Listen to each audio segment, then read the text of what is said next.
people are strange when you're a stranger. Faces look ugly when you're alone. Crónicas del misterio. When you're unwanted, streets are uneven. When you're down, when you're strange, faces come out of the rain. When you're strange, no one remembers your name. When you're strange. Las crónicas del misterio, ya estamos en ellas y como no, lo hacemos con Lorenzo Fernández y Manuel Carballal. Muy buenas ambos. ¿Qué tal? Buenas noches. Con los chicos misterio. Mira que nos han llamado cosas en la vida, pero el chico misterio yo creo que nunca... Chico Martini alguna vez, pero el chico misterio no. Chico Martini, vale, muy bien. Sí, ¿por qué? No, hoy me acaba de llamar Lorenzo psicofonía.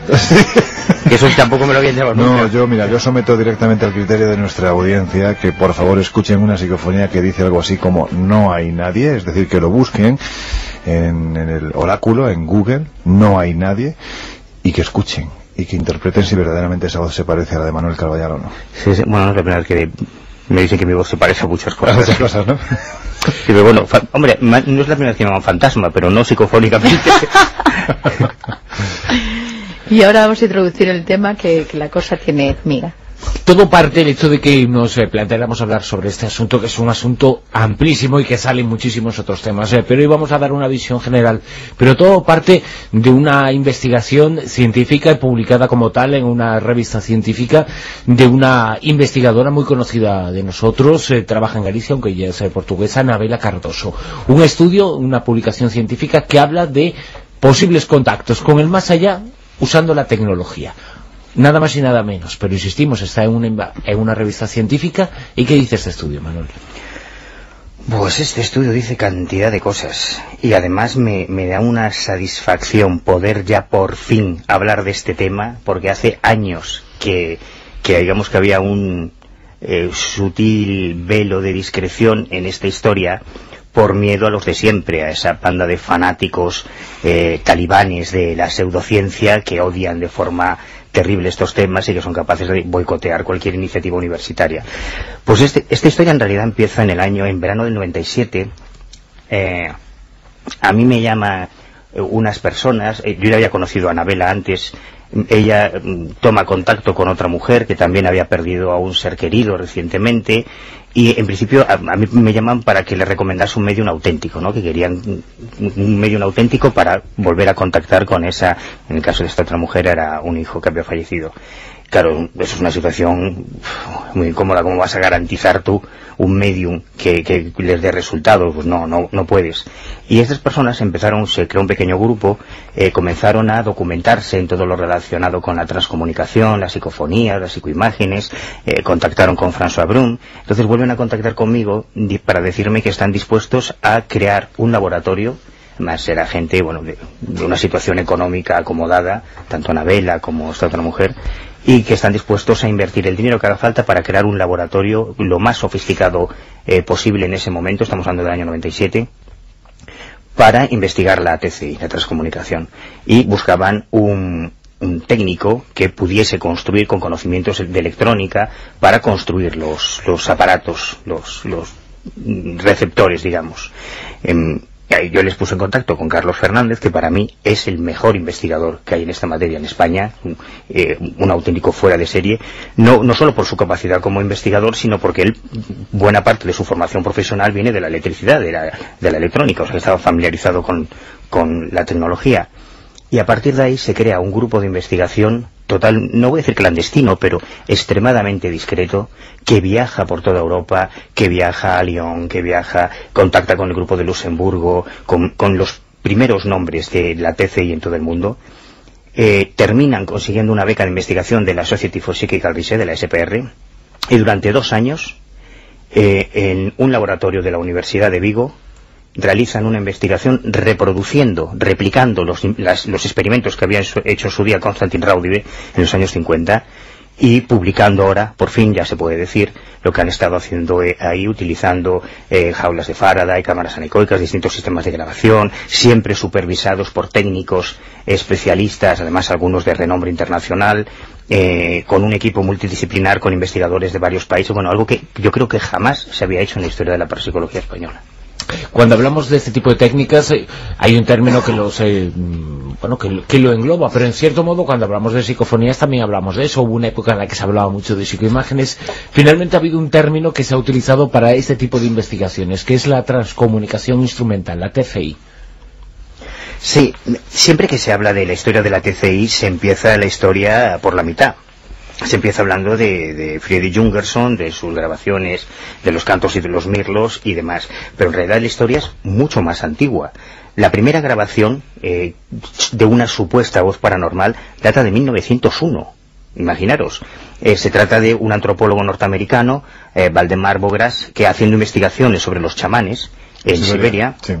Bueno, mientras está grabando los cánticos de los chamanes y demás, utilizando un fonógrafo de aquellos primitivos, pues de repente se le introducían unas voces extrañas, ¿no? Hay otra referencia, en 1915, en la revista Light, se publicó ya un artículo sobre la posibilidad de captar supuestas ondas electromagnéticas provenientes del más allá. Recordemos que Edison, que los pioneros de la electrónica también en su día coquetearon.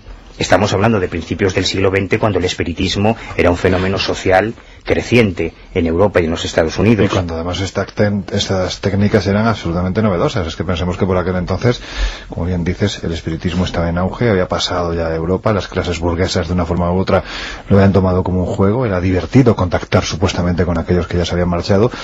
Pero se hacía a través de mesas parlantes, se hacía a través de psicografías. Es decir, esto era una auténtica revolución en el año 1901, que se utilizaran estos aparatos y que de repente se empezaran a captar registros como estos, ¿no?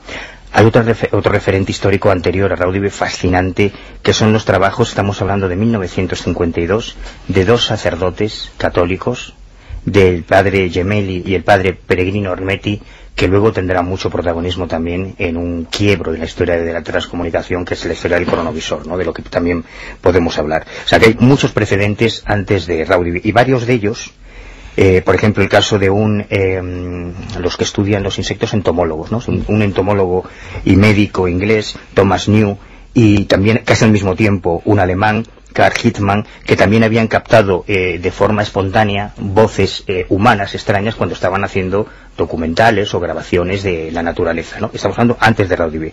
En ambos casos, y eso también es un dato interesante, como eran académicos de prestigio, gente de círculo universitario, académico, decidieron cortar totalmente toda investigación, no decir nada por si acaso, ¿no? Que esa es una de las grandes trabas. Y aún así, en esa parte de la biografía secreta, ¿no?, de Thomas New, lo cierto es que fue un hombre que, siendo tremendamente cientifista, siendo tremendamente escéptico, es decir, la prueba por encima de todo, acabó obsesionándose con este campo, ¿no?, de lo que serían los inicios de la transcomunicación, representados en este caso en lo que era la psicofonía. Es curioso, ¿no?, ver cómo se llevaron a cabo esas investigaciones absolutamente en las sombras, precisamente para evitar el desprestigio, ¿no?, la mirada de sus colegas, que no entendían cómo alguien tan versado, tan preparado como el Dr. New se dedicaba a eso. Este es un tema también muy interesante, el de la obsesión de los investigadores. Nos incomoda, me imagino, y en cuanto se ha publicado el artículo de Anabela, pues ya han empezado a lloverle críticas y burlas. Bueno, esta tía está loca, A mí me gustaría que vieseis el currículum académico y profesional de Anabela Cardoso. Vamos a hablar de ese estudio con el que hemos empezado, pero lo dejamos para el final. Lo hemos presentado al comienzo, de que es lo que nos habla, pero es lógico que necesitemos conocer un poquito lo que entendemos por transcomunicación instrumental. Estáis citando las investigaciones anteriores a las de Constantin Raudive, que no explicamos quién era, pero entonces nadie conocía esto como la transcomunicación instrumental. Es una expresión, un término que por lo menos se ha popularizado recientemente, hace 20 años aproximadamente.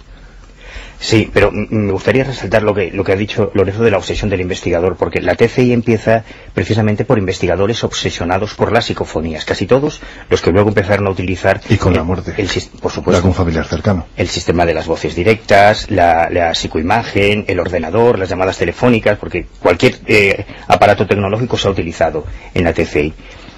Terminan obsesionándose, claro que terminan obsesionándose. Se puede decir incluso, fíjate, quizás, si ya la psicofonía es espectacular, ¿no?, porque es un fenómeno difícil de controlar, no es como, remontándonos más al pasado, una ouija, siempre se ha dicho, ¿no?, tú estás haciendo una experimentación con ouija, sea lo que se manifiesta a través de eso, que seguramente tiene mucho más que ver con nuestra propia mente que con cualquier otra cosa que venga de fuera. Lo cierto es que siempre se ha dicho que de la ouija, bueno, puedes controlar porque vas viendo lo que va saliendo, levantas las manos y se acaba eso, ¿no? Sin embargo, la psicofonía psicofonía estás obligado a escucharlo. Bueno, pues ya el salto en adelante es precisamente la psicoimagen. Y la psicoimagen nace, podemos marcar una fecha de inicio en el año 1985 aproximadamente, cuando el investigador alemán Klaus Schreiber, un auténtico experto en la investigación de la psicofonía, de repente empieza a recibir unos mensajes ¿de quién? Pues ni más ni menos que de su hija Karin, que había fallecido años antes, y empieza a decirle no solo que es ella, no solo se presenta con su nombre, sino que incluso le avisa que hay una posibilidad de contacto todavía más clara, y le indica cuáles son los pasos que tiene que llevar adelante, que tiene que seguir para llevar a cabo ese contacto. Ese contacto es la psicoimagen, y le explica supuestamente el espíritu de su hija fallecida cómo tiene que llevar a cabo esta experimentación. Que lo llamativo es precisamente eso, que es ese supuesto espíritu el que le informa de cómo debe usarse la tecnología para conseguir esas imágenes. Exactamente. La cuestión es que aquí fuera Karim, fuera Benzema o fuera quien fuera, en este caso lo cierto es que esa comunicación fue tan certera que a partir de ahí nace un nuevo campo de experimentación tan sumamente fascinante, sorprendente, llamativo, espectacular, como es la psicoimagen dentro del ámbito de transcomunicación instrumental. Pero ahí yo creo que estáis dando un poco con el quid de la cuestión. Está claro que utilizan instrumentos tecnológicos. Además, según va avanzando el tiempo, pues también utilizan móviles, utilizarán ordenadores, o sea que se van poniendo al día. El asunto es, esas voces que se captan, hoy por hoy, no se saben si son voces de personas que viven, de personas que están muertas, o de qué son, cuál es su origen. Ellos quieren saberlo. Anabela Cardoso quiere saberlo, Schreiber quiere saberlo, los del grupo de Maguncia, de Luxemburgo, quieren saberlo, y además, bueno, con mucho detalle. Lo que ocurre es que a mí me da verdadero pudor repetirlo, porque repítelo. Es que es un tema muy incómodo. O sea, esta primera parte está muy bien cuando hablas de catedráticos de física, profesores de universidad, gente de un nivel académico espectacular, que precisamente en la mayoría de los casos, por la pérdida de un ser querido, dicen, a mí iba a decir una barbaridad. Me da igual lo que diga la universidad, lo que digan claro, pero demás, eso es lo que se conoce como un sesgo cognitivo, es decir, no vale lo que ellos puedan decir porque tienen una cuestión personal que va a impedir que llegue a conclusiones válidas científicamente, pero lo que no quiere decir que su investigación no lo sea. Efectivamente, porque ahí en esa investigación hay resultados, y resultados contundentes que de una forma u otra actúan, responden, en el caso de la psicofonía, incluso de la psicoimagen, de una forma absolutamente inteligente. Es decir, no es algo que aparece flotando por ahí, que tú interpretas, no, es que realmente está respondiendo a contenidos inteligentes. Entonces, ¿qué inteligencia? Porque sí tenemos que hablar de inteligencia. ¿Qué inteligencia hay detrás de esas manifestaciones? Evidentemente no lo sabemos. El miedo que le da Manuel, me imagino, que es pensar en lo que todo el mundo piensa. Es decir, yo entiendo que, sobre todo, científicos que se han metido tan de lleno en este tipo de investigaciones, desde el principio, por criterio, por formación, lo que pretenden es aislar cualquier posibilidad que nos explique desde el punto de vista puramente físico lo que ahí está sucediendo. Y aún aislando, que para esto está la tecnología y el avance de las ciencias, aún aislando como se aísla hoy en día, para llevar a cabo estas experimentaciones, lo cierto es que se siguen produciendo mensajes, llamadas, yo no sé si del más allá, del más acá, pero lo cierto es que siguen existiendo esos contenidos inteligentes y se siguen captando bajo los medios más asépticos posibles. Podemos ir reconstruyendo esta historia a través de los personajes muy relevantes que han estado en esta investigación. Hemos mencionado a Jugerson, a Raudive, a otros, a New, pero podemos, y además vamos a escuchar algunas de las grabaciones, pero el siguiente que podemos citar en esta cronología, un poco, bueno, pues vamos de aquí a allá, pero en esta cronología quizá el siguiente sería Marcelo Bacci, ¿no? Bueno, aquí sí que ya la cosa se nos va de madre. Sí. O sea, hasta aquí, esto de los laboratorios, los académicos, pues está bien lo de las psicofonías, bueno, pues como todos lo hemos hecho alguna vez, o lo hemos intentado, porque yo nunca he conseguido una psicofonía, mira que lo he intentado. Yo sí, pero bueno. Yo solamente en una ocasión estaba presente, digamos, cuando teóricamente se obtuvo una psicofonía, que es la única que me consta de toda la historia de las psicofonías, y ni siquiera era una voz, un mensaje inteligente, era un alarido durante una hipnosis regresiva, que apareció de repente, y que cuando estábamos transcribiendo la regresión, aparece que yo te pega un susto de muerte, porque no estábamos intentando hacer una psicofonía. Que a ti ni las psicofonías te salen normales. No, macho, es que no tengo suerte con esto de lo paranormal. Pero entonces llega Marcelo Bacci, y Marcelo Bacci da una vuelta de tuerca. Ya no se trata de que tú pongas una grabadora, el sistema que sea, un sistema digital, una cinta magnetofónica, un gramófono, sino que utilizando, siguiendo precisamente las indicaciones de las voces, porque llega un momento en que ciertos investigadores, como es el caso de Anabela Cardoso, muy experimentados, y llegan a tener un rapport, una interrelación con las voces y a intercambiarse consejos técnicos, digamos, a las voces le dicen cómo perfeccionar los sistemas de recepción. Esto le ocurrió en la última fase también a Darnell. Y llegan al extremo de lo que se llaman las voces directas, en los que ya no hay una grabación que luego haya que rebobinar y escuchar, sino que se trata de crear un soporte, un ruido blanco, un tipo de música, una frecuencia de radio determinada, por la que se introduce directamente la voz y es audible. Marcelo Bacci es uno de los referentes más importantes y llega a hacer sesiones. Esto que vamos a escuchar es una sesión del 5 de diciembre de 2004, que es histórica, en la que estaban presentes, además de Anabela Cardoso, el catedrático David Fontana, que fue presidente de la Society for Psychical Research, y uno de los participantes en la investigación de Vigo. Estaba presente Mario Salvatore, que es profesor de física en la Universidad de Nápoles, Paolo Presi, ingeniero aeronáutico, bueno, hasta 37 testigos. Y ahí, durante un periodo determinado de tiempo, se escuchan esas conversaciones con las voces al otro lado de la radio. Y, bueno, si os parece, escuchamos una muestra. Lo oímos. Cosa gli vuoi dire? Ce l'hai chiamato? Sai, con questo legame è meraviglioso. Vuol dire che non è diverso. Sono 2 anni! Io voglio sapere se tu stai. El que se asusta es Marcelo Bacci, y la otra voz que hemos oído así entrecortada, rara, en italiano, es la del supuesto espíritu para Marcelo Bacci, o lo que sea. Sí, pero además es que es un espíritu concreto, porque hay ciertos personajes como Almeida, el técnico, que y aquí es donde ya la historia empieza a complicarse mucho y ya es muy vertiginoso hablar de ello. Recuerda mucho aquella historia de las correspondencias cruzadas de los mediums psicográficos de finales del siglo XIX, principios del siglo XX, que un medium recibía un mensaje psicográfico de un supuesto espíritu en Londres y otro completaba ese mensaje en Nueva York, ¿no? Eso fue una historia que, bueno, que forma parte de la historia del espiritismo. Pues aquí ocurre lo mismo. Hay determinados investigadores en distintas partes del mundo que aparentemente reciben mensajes de las mismas voces, que se identifican como un mismo personaje, pero que aparecen en Vigo, aparecen en distintos lugares, y van componiendo con todos esos mensajes una cosmogonía, un mapa de lo que sería el más allá y de lo que sería el mundo del que provienen esas voces. Pero probablemente lo de las voces directas es una de las cosas más espectaculares. Hay otro tema curioso, si queréis escuchamos otro ejemplo, que es cuando tú te enfrentas al fenómeno de las psicofonías, por lo menos en mi caso, cuando tú escuchas las grabaciones, el 99%, repito, hablo por mí, en mi caso personal, a mí me resulta muy difícil interpretarlas, sí, hasta que me dicen, aquí dice no sé qué. Claro. Entonces esa cantinela, esa melodía la puedes identificar con eso, o con otras cosas, como el caso de ¿y yo qué hago aquí?, ¿no? Es un ejemplo. Además hemos hecho experimentos con eso, de enseñarle esas grabaciones a personas que no saben a priori lo que dice, y la mayoría de las veces no lo identifican, ¿no? Otras veces, y yo tengo muchas anécdotas personales en cuanto a psicofonías, que luego hemos identificado lo que eran sonidos, alaridos, supuestos pasos y tal. Luego hemos descubierto un carromato infernal, recuerdo incluso, que luego hemos identificado cuál era el origen de esa supuesta psicofonía.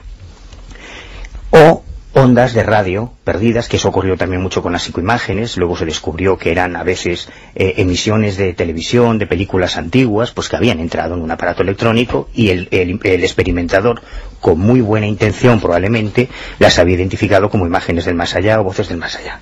Pero claro, cuando la voz menciona tu nombre y apellidos, como ha ocurrido en Vigo, por ejemplo, hombre, ahí ya suena un poco más complicado que sea una emisión de radio, que sea algo, o como en este caso, esa entidad estuviera presente y supiera lo que está ocurriendo, o como si hubiese, suponiendo que no sea un fraude, evidentemente, como si hubiese por lo menos un contenido inteligente, un mensaje inteligente. Sí. En este caso se trata de una de las grabaciones hechas en Vigo por el equipo de Anabela, y es Fontana el que pide a esas voces que repitan lo que él dice. No se trata ya de una frase que quede en el éter eventual, sino yo te digo, él es británico y les pide que repitan "How are you?", ¿quién eres tú? Y la voz entra como un cañón. Además, bueno, yo creo, ya he dicho lo que dice, ¿no? Pero bueno, yo creo que aunque no lo supiéramos, aunque no supiéramos inglés, se entiende perfectamente.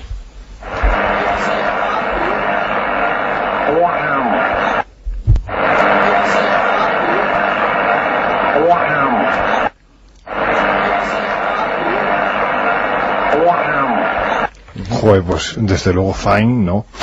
Porque después de oír esa voz, madre mía, para estar bien. Claro, ¿qué haces con esto? No, incluso ha habido pues investigadores que también han estado muchísimos años dedicados y han conseguido tener un diálogo con esas voces. Eso es lo realmente incomprensible. ¿Cómo explicas ese... Mira, que tenía diálogos fascinantes. Yo creo que dentro de esta cronología que estamos haciendo, ¿no? Con los diferentes expertos que ha habido hasta el día de hoy, no nos olvidemos de los españoles, porque yo creo que entre todos ha destacado pues nombres como el de Sinesio Darnell, ¿no? Que durante toda su vida prácticamente ha estado experimentando y además alcanzando niveles de contenidos realmente sorprendentes. Mira, pero tanto Darnell como Germán Bergumosa, como Marcelo Bacci, que hemos mencionado, como Anabela Cardoso, todos son auténticos en el sentido de que no engañaron a nadie. Por supuesto. Todos consiguieron psicofonías o cosas parecidas, pero tenían no sé si es un problema o no, eran creyentes en que se podía contactar con el más allá. Manuel no es creyente, no consiguió esa psicofonía, es decir, pero ¿qué fue antes, la gallina o el huevo? Pero a una persona que no sea creyente no le salen estigmas. Bruno, si yo hiciese las mismas investigaciones que he hecho y los intentos que he hecho, y te aseguro que he hecho psicofonía, que he gastado cajas y cajas de cintas vírgenes, de aquellas cutres de casete, pero a montones, y con deseos de conseguirlas, o sea que te podrían haber salido perfectamente. Pero si a mí me sale una voz que me dice,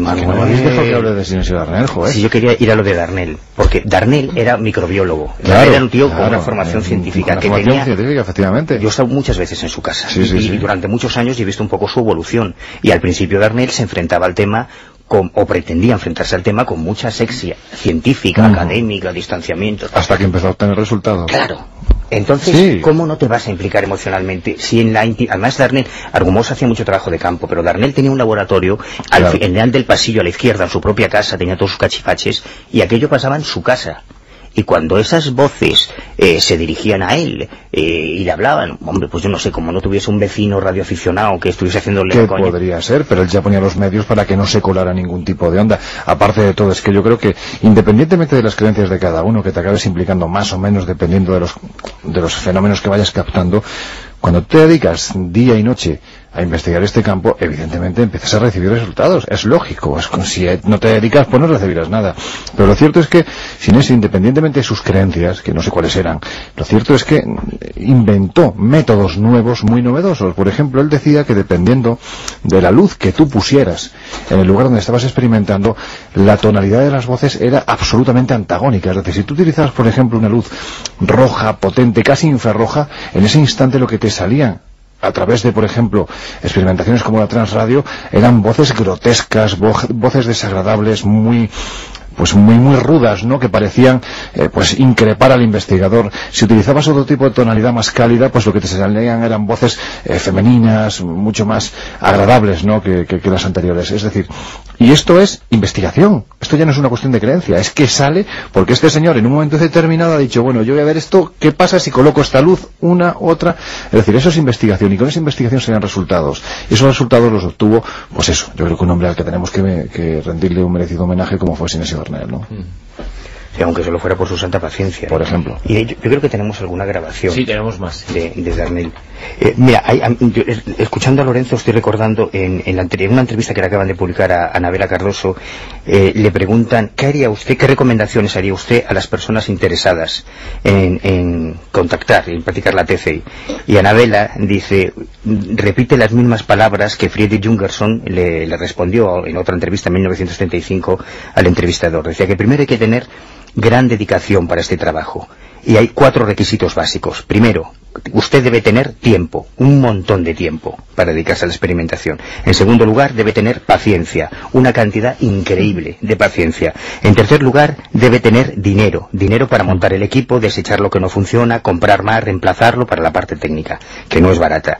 Y lo más importante de todo es la voluntad de asumir el ridículo y la calumnia. Mira que es importante eso, ¿eh? Claro. Vamos a escuchar a Darnell. Bueno, a Darnell no. No. ¿Quién sabe? ¿No? Hombre, no, porque originalmente el término psicofonía quiere decir muy eso. Muy bueno. Claro. Originalmente el término Porque quiere decir eso. Hay Es dos una teorías, voz de la mente. La de la ventriloquía inconsciente y la animista, que sugiere, y esto es un tema que podríamos comentar, que es el Y mismo. explicaría la inteligencia de la voz. Sí, bueno, pero esto lo podemos decir tú o yo porque nunca hemos conseguido psicofonías. Claro. Alguien que las ha conseguido, decirle que es su propia mente, la que inconscientemente y tal, te mira así como de reojo y dice, bueno, pero tú te has fumado un porro, ¿qué? Pues, pero entonces hay una frase famosa de Bruno que sí, por eso lo he dicho. ¿Y tu peyote? Pero tú te hubieras fumado peyote si me estás diciendo que son el alma de los fallecidos, ¿no? Peyote no se fuma. No, amigo, es que lo que te dicen es mucho peor que eso. O sea, Marduk y la estación Río do Tempo, la figura de el técnico, es que sería mucho más razonable que te digan que son los espíritus, mucho más complicado lo que te plantea. Creía que eran los espíritus, lo creía Sinesio Darnell, y que en paz descanse, por supuesto. Vamos a escuchar una de esas grabaciones, ¿no? Pues una de esas grabaciones, porque evidentemente Sinesio preguntaba que de dónde procedían esas voces, cuál era el origen, y obtenía pues voces tan sumamente sorprendentes como esta.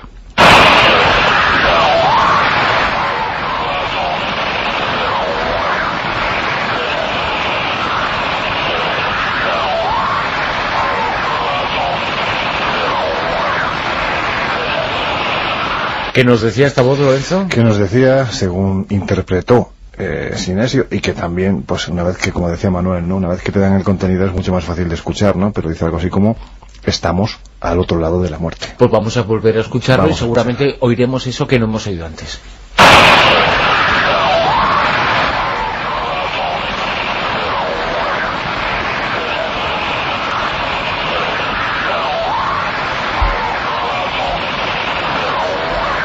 Vemos como el ejercicio funciona de todas formas. Pero espérate, porque la cuestión es ir mejorando. Yo no estoy seguro de si esta es de Darnell o de Mañez, ¿Estás seguro que es de Darnell? Yo no estoy seguro. Yo juraría que es... No, la que era de Darnell era Directo de los Muertos, que era la que tenía pensado poner anteriormente, pero bueno, ya que ha salido esta es de Mañez. Creo que no estoy seguro. De Mañez, pues no lo sé. Llega un momento que ya has escuchado tantas... La que sí es de Darnell es la del Directo, la del niño que tienes por ahí. Tenemos tantas psicofonías que la última. Al final nos liamos. La cuestión es que cuando uno pregunta, pues parece que obtiene resultados en los que ni tan siquiera, sea quien sea lo que sea que hay en ese otro lado, sabe qué hace allí.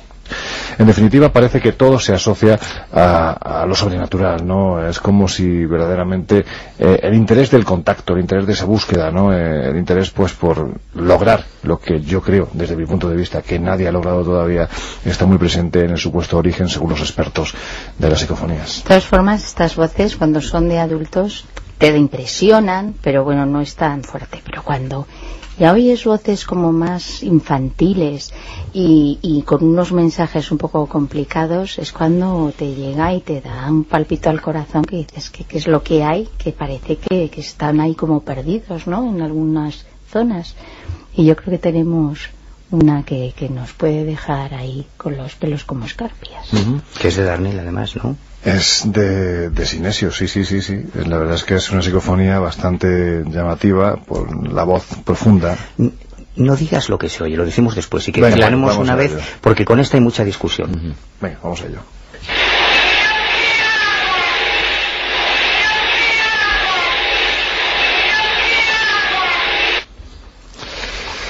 Pues eso. Se admiten apuestas. Se admiten apuestas. Bueno, lo que está claro... ¿Qué dice? ¿Tú qué has escuchado? Yo nada. ¿No? No, una voz de niño o de niña. Yo es que lo he escuchado miles de veces y claro, como Luis Inesio me dijo lo que él creía que oía, yo inconscientemente ya escucho eso. Claro, oímos y leemos con la mente, igual que podemos leer una misma palabra 100 veces con una falta de ortografía enorme y la vamos a leer sin la falta de ortografía, eso pasa en muchas ocasiones. De todas es decir, formas... yo sé perfectamente lo que dice porque igual le he oído 2 o 3 veces menos que tú solamente, ¿no? Claro. Que dice, ¿yo qué hago aquí? Lo volvemos a oír, ¿no?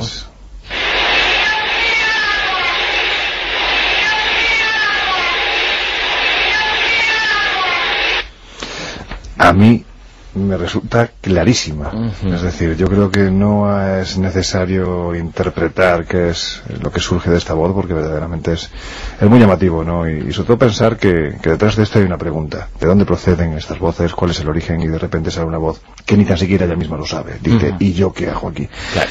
Es que ha llegado a crearse todo y lo digo con todo el respeto, toda una especie de cuerpo doctrinal, precisamente con las informaciones que reciben los distintos grupos que luego ellos intercambian, han dibujado un mapa del más allá. Y digamos que ellos ya están en disposición de saber, o creen saber, qué es lo que nos espera al otro lado. Por eso se cabrean mucho, porque ya le ocurrió en su día a Jungerson y a Raudive, que cuando ellos comenzaron a presentar, a publicar sus primeros libros, los primeros trabajos, la comunidad parapsicológica no le prestó ninguna atención. Es que es demasiado extraordinario. O sea, es algo que se nos va completamente, porque el mapa del más allá que ellos dibujan, después, además muy detallado, después de una especie de sueño de unas 6 semanas, que es cuando se despiertan al otro lado, adoptando la imagen que has tenido entre los 25 y los 30 años, o si eres menor creciendo hasta esa edad, donde conviven, no sé si son 60 billones de espíritus del pasado, de otros lugares del universo. Bueno, hay la creencia, pues lo mismo que los católicos o los cristianos creen en la puerta de San Pedro, ¿no? Y en las alitas de los ángeles tocando el arpa, o los judíos en otra cosa. Bueno, hay todo un dibujo, todo un mapa del más allá construido en base a estas informaciones. Claro, decirle a estas personas que han llegado a esa convicción, y sobre todo cuando han llegado a esa convicción buscando mantener el contacto con alguien querido que ha fallecido, decirle que es su propio cerebro el que, con todas las condiciones de control que ellos intentan, les habla a través de la grabadora, como decir, macho, es como, o sea, me estás diciendo que estoy hablándome a un espejo, claro, y no me doy cuenta de que soy yo el que me está respondiendo. Y yo te quería preguntar que el origen por el que ha hecho Anabel este artículo, al final esta mujer que quería contactar con su hijo, ¿consiguió escuchar la voz de su hijo? Yo preferiría no responderte a eso, no meterme así en temas tan personales, ¿no? Porque es muy muy íntimo, tanto el tema de Anabela como el de otra persona. Eso si quieren ya contarán ellas. Pero hay uno de los casos, uno de los personajes para mí más incómodo en toda esta historia, porque claro, tú puedes acercarte a esto con un profundo escepticismo e intentar ir buscando explicaciones para todas las, entre comillas, pruebas que te presentan, hasta que de repente aparece un tío como Daniel Guyá y ya dices, bueno, hasta aquí llegamos. Daniel Guyá es un perito de los tribunales de justicia italianos. Es un tío, bueno, con un currículum también impresionante, jefe del departamento de biofísica de la Universidad de Bolonia. Es un acústico forense, digamos, que se dedica a la acústica forense, y es de los pocos que ha conseguido contrastar grabaciones psicofónicas con grabaciones de personas que ya habían fallecido y compararlas y hacer unos análisis sonográficos y demás. Aquí en España lo intentó hacer Alfredo Bonavida, que fue un catedrático de la Autónoma de Barcelona, del que poca gente sabe y que ha hecho unos trabajos interesantísimos. Y aproximadamente en 10 ocasiones decía este perito forense que había conseguido, hay un caso concreto, pero bueno, nos llevaría mucho tiempo, hasta con un 90% de probabilidades identificar esas voces. Bueno, que estamos llegando al final de esta entrega especial de las crónicas del misterio. Lorenzo, hemos logrado quebrar un poquito el escepticismo de Manuel, Bueno, el tema se lo provoca, No, pero en este caso, fíjate, voy a romper una lanza, no en la cabeza de Manuel, sino por Manuel, porque verdaderamente este tema, claro, es que no es una cuestión de fe, no es una cuestión de creencia, es una cuestión de resultados y de investigación, y como pues Manuel ha puesto encima de la mesa, aquí tenemos los estudios de tantos y de tantos personajes científicos de primer nivel, Anabela Cardoso, por ejemplo, y su equipo. Es decir, es que ya no es cuestión de fe, es que la ciencia está obteniendo resultados. La explicación, bueno, pues ahí a lo mejor sí tenemos que entrar ya en la fe de cada uno, ¿no? Y que cada uno interprete lo que quiera, pero el resultado está ahí. el resultado es innegable, y estos fenómenos se producen ya independientemente de cuál sea el origen de esas voces, si está dentro de nosotros o no está dentro de nosotros, si es inteligente o no es inteligente. Al menos por lo que parece y por lo que hemos escuchado aquí, quienes actúan a través, bien sea de la televisión, bien sea de la radio, bien sea de la grabadora, parece que algo inteligente sí son, por lo menos son capaces de mantener una conversación casi. Así se manifiestan. Es una pena que no haya más científicos o más académicos o más investigadores con tanto valor como Anabela para agarrarse los machos y que no importe lo que él diga. Y el problema es que como hay esas asociaciones, esa caza de brujas tan terrible, hay muchos científicos en España, hay otra universidad, ya se contará en su momento, en España, que también está haciendo cositas y tampoco se atreven a hablar precisamente por ese miedo al desprestigio. Es una pena. Manuel Carvallal, Lorenzo Fernández, nos escuchamos mañana en la tertulia comentando otras novedades y noticias. Hoy ha sido también con una novedad y una noticia y una información, que es ese trabajo que ha efectuado Anabela Cardoso, que nos ha servido un poquito para hablar en general de la transcomunicación instrumental. Que también utilizan la radio a veces, esas voces, ya veremos. Manuel, nos vamos a grabar una psicofonía, que ya son horas. Estoy deseándolo. Bueno, venga, vámonos.